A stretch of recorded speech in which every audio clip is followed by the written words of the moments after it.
Welcome. It was a day just like today where we were all together as a family. A holiday, a celebration time. And as we were sharing stories about the year ahead, we simply listened as one of our colleagues and friends said, "I just quit my job. My goodness. And I'm going to start my own business this year." My goodness, what about that? We were a little anxious for him because we knew the risks were involved.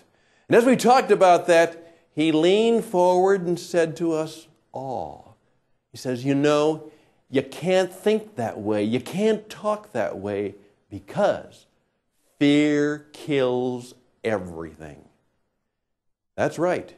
Indeed it does. Fear kills everything. And today on The Marketing Life, we're going to talk just about that and how we can deal with our fears, overcome our fears, and have a better future for us all. This is Stan Hustad, and this is The Marketing Life.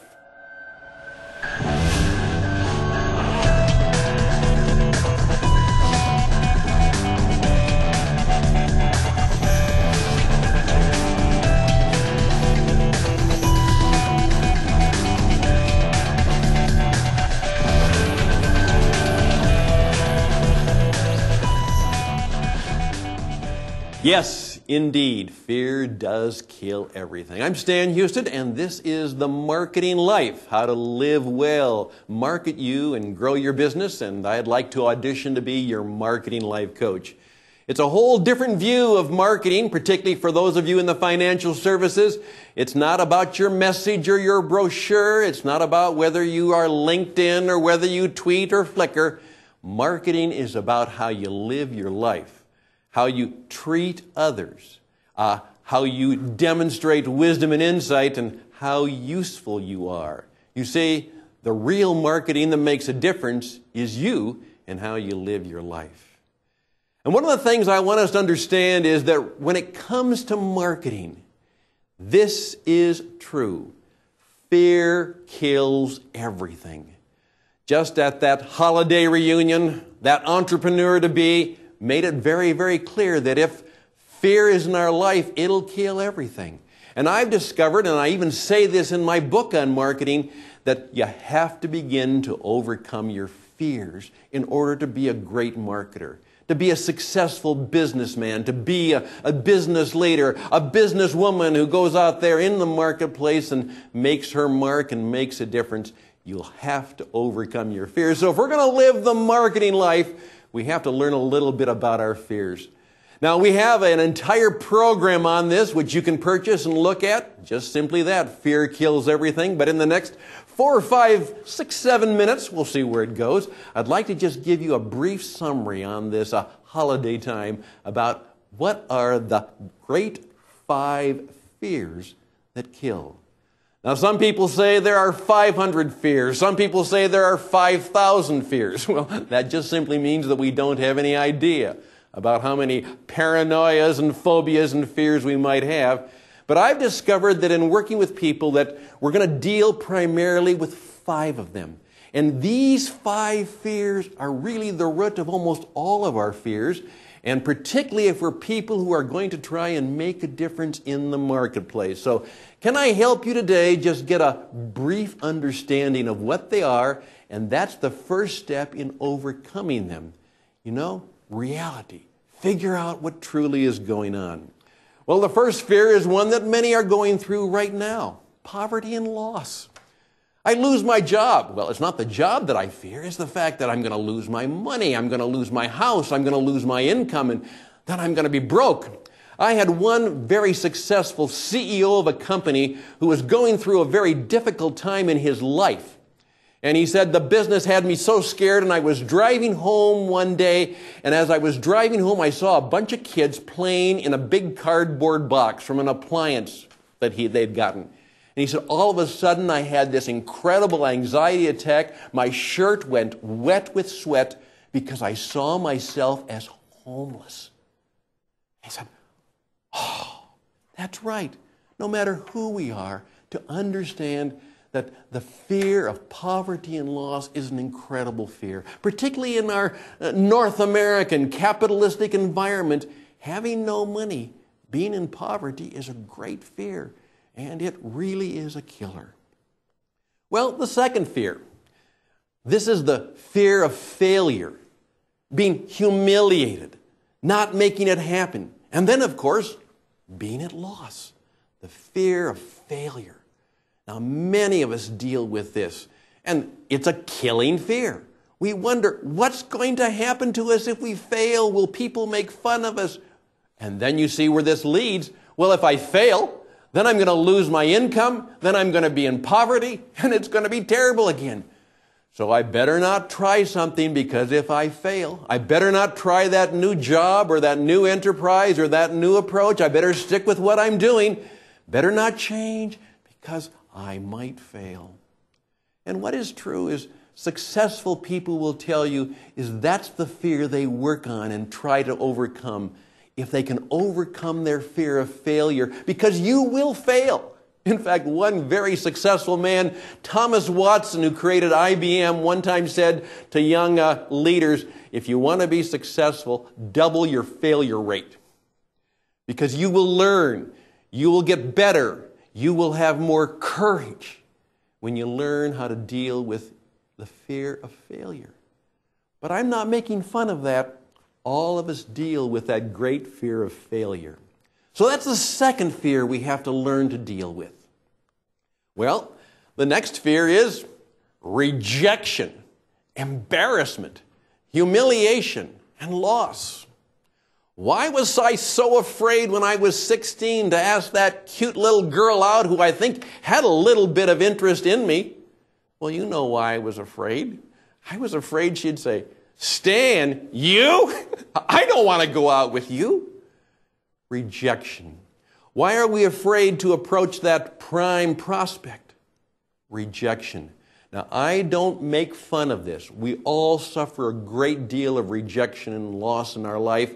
And for that hard-nosed sales manager to just say is, don't worry about rejection, get over it. That's too simple. Rejection is painful. It's hurtful. It's hard to take. And it's a great deal of the fears that come to us, particularly in sales, marketing, and business. And you see how that works. Rejection leads to failure, which leads to poverty and loss. You see how these fears work on us. Oh, I'll be poor. I'll be a failure. I'll be rejected. I'll be humiliated. Just an understanding of how these things connect is important. This leads to our fourth fear, and this is the key one we're going to work on. The fear that we don't have any value. Now that's vital. Everybody's selling this insurance. They can buy this from everybody. They can buy it from nobody. They can buy it from somebody with more experience. And so we look at our business and we see it's merely a commodity. We're just one of a million people, it seems, in the marketplace. And we are afraid that we have no value. Wow. Now, one of the great things we're going to work at in our marketing life is the realization that we do make the difference, that we will have wisdom and insights and ideas, innovative ways to help people. We are truly useful. And once you know that you really have great value, that there's value in who you are and what you do, that is a powerful courage builder and encouragement gainer. That's when it all comes down to courage. Now, then it really comes down, if you have no value, fear of no value and nothing to say. That's what we talk about. Marketing is a performance. You see, my friends, this is true. What I have to do is I have to understand that it truly is a performance that I have to give. We oftentimes use the term personal performance marketing. It's how you live. It's how you treat others. It's how useful you are.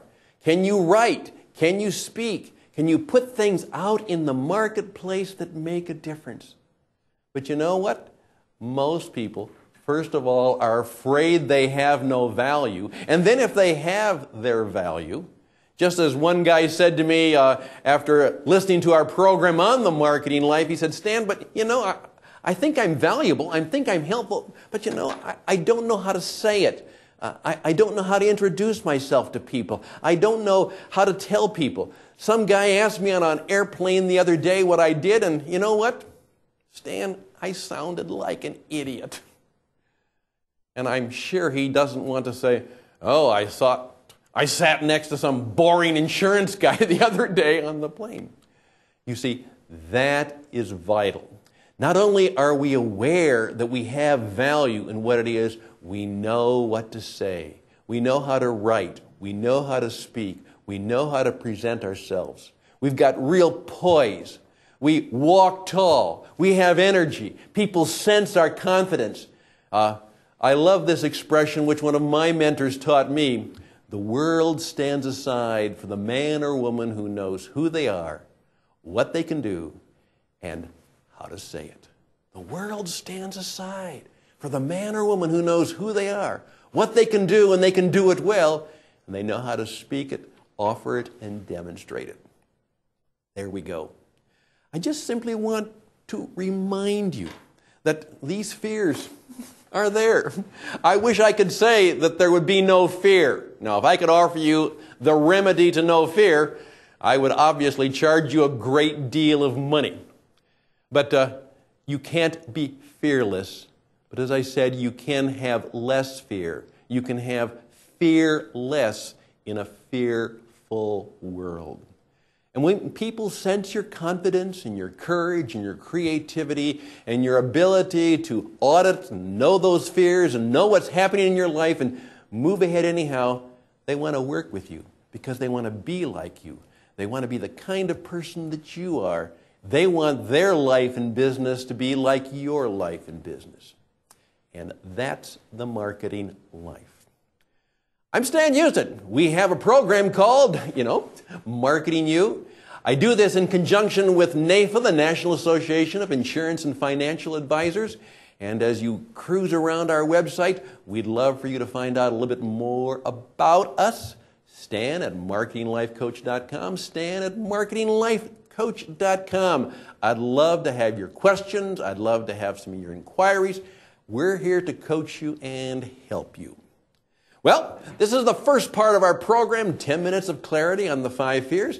And now we're going to take a break and go to a coach who's going to coach me on how we can deal with those fears about the economy and the future ahead of us.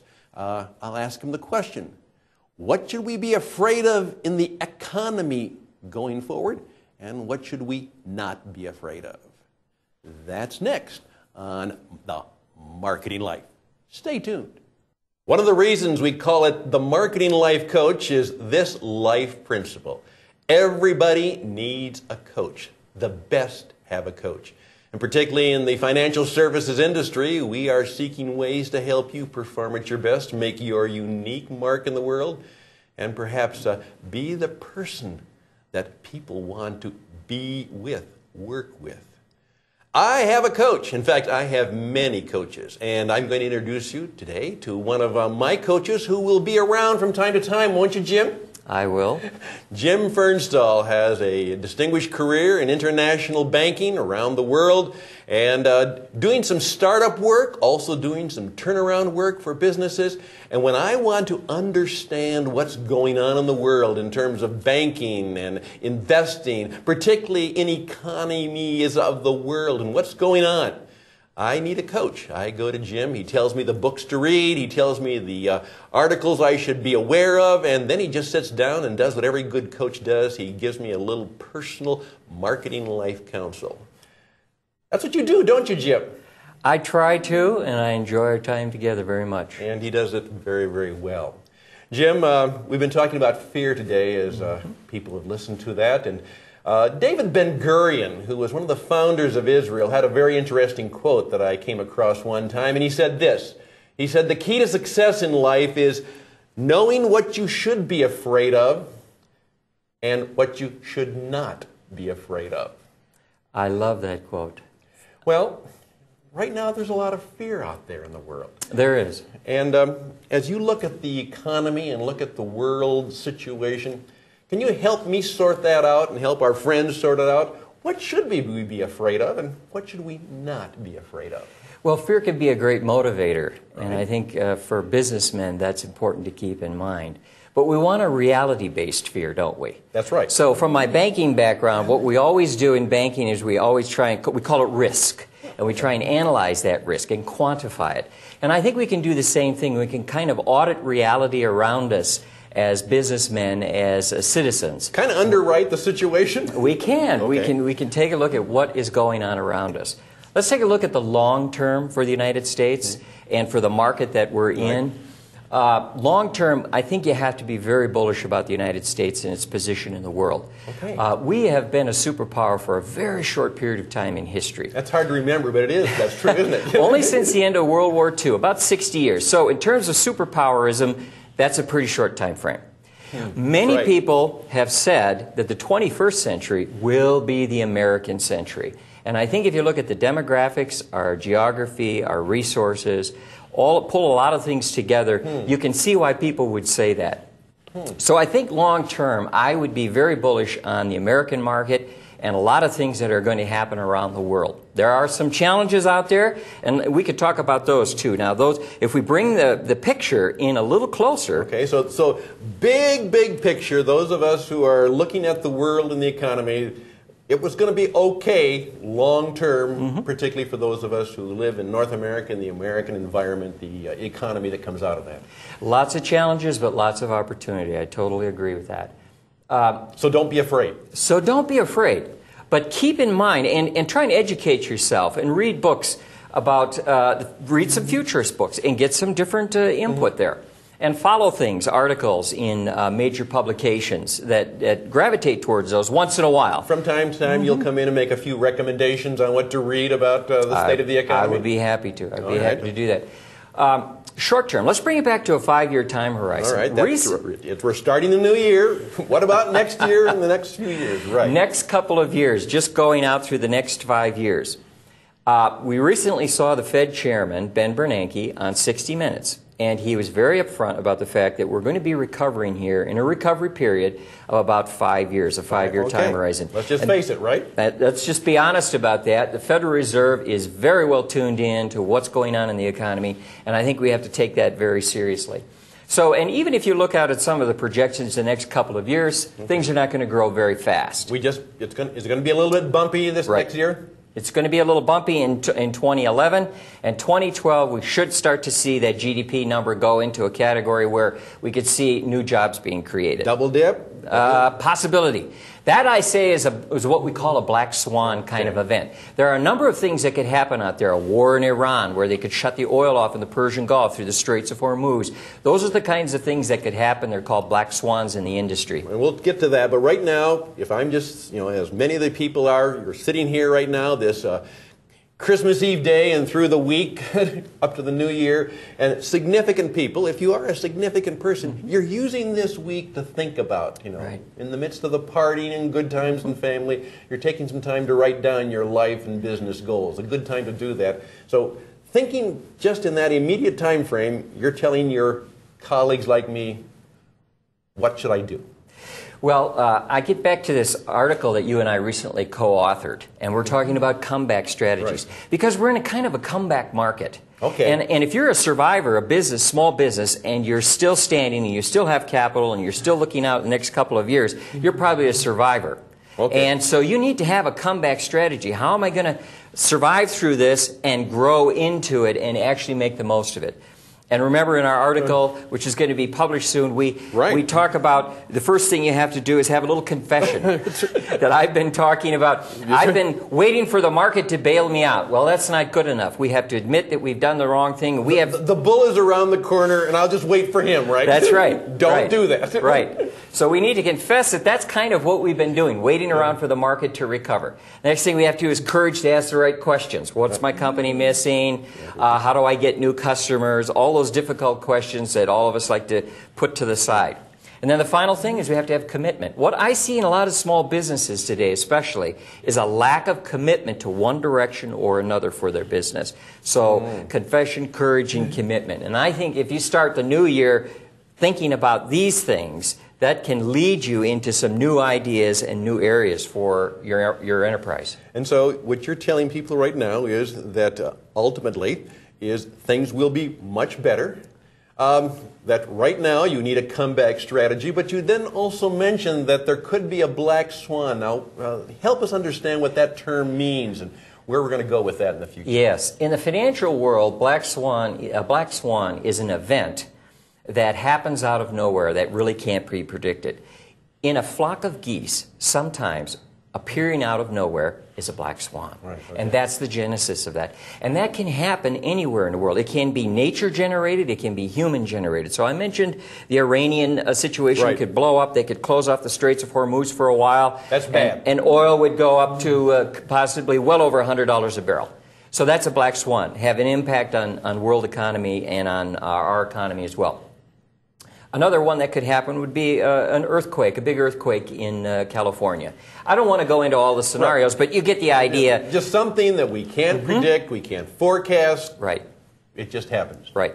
There could also be some sort of disruption in the financial system and financial markets. We're not out of the woods on that yet. I think the Fed chairman was very, very upfront about the fact that this is a very slow situation where we're watching it very carefully, and this is just a precarious time for the financial market coming off this huge housing boom, which had a major league impact in the world economy. So there are some things to be afraid of. There are some things to be concerned about and possibly afraid of, leading to some sort of action, taking action. Well, that's important. Now, you're going to kind of keep us informed on these things, right? I would love to. You see, what I always suggest to people is have people in your life who can keep you informed. Delegate everything but your genius. And he's my coach in helping me figure out what to read, where to go, and how to understand that world, because all of us need a coach. You know, as we come to the end of our program today, and I thank you, Jim, but just a message that I'd like to share with you, and one that meant a great deal to me. A number of years ago, a gentleman named Parker Palmer is a writer, speaker, and thought leader, and he said this about fears. He said, "We all have our fears because there's a lot to be afraid of in the world." But then he paused and he said, and I almost felt he was saying it to me, "But Stan, you don't have to become your fears." Yes. You don't have to become your fears. Right, the fear is out there. It's risk. It's reality. Be concerned. Take action. But the thing we don't want to have happen is that spirit of fear becomes our spirit, and that we become people of fear. So, that's our message for this Christmas day. Christmas Eve day, this Christmas week to the new year. That's right. Don't be afraid. Don't be afraid, because fear kills anything. And we're going to survive. We're going to thrive. And by grace and good fortune, we will live and do business fully alive. I'm Stan Hustad. This is The Marketing Life. I'm the Marketing Life Coach, along with my good friend Jim Fernstall, wishing you the best and blessings. And till next week when we talk about the new year, bye for now.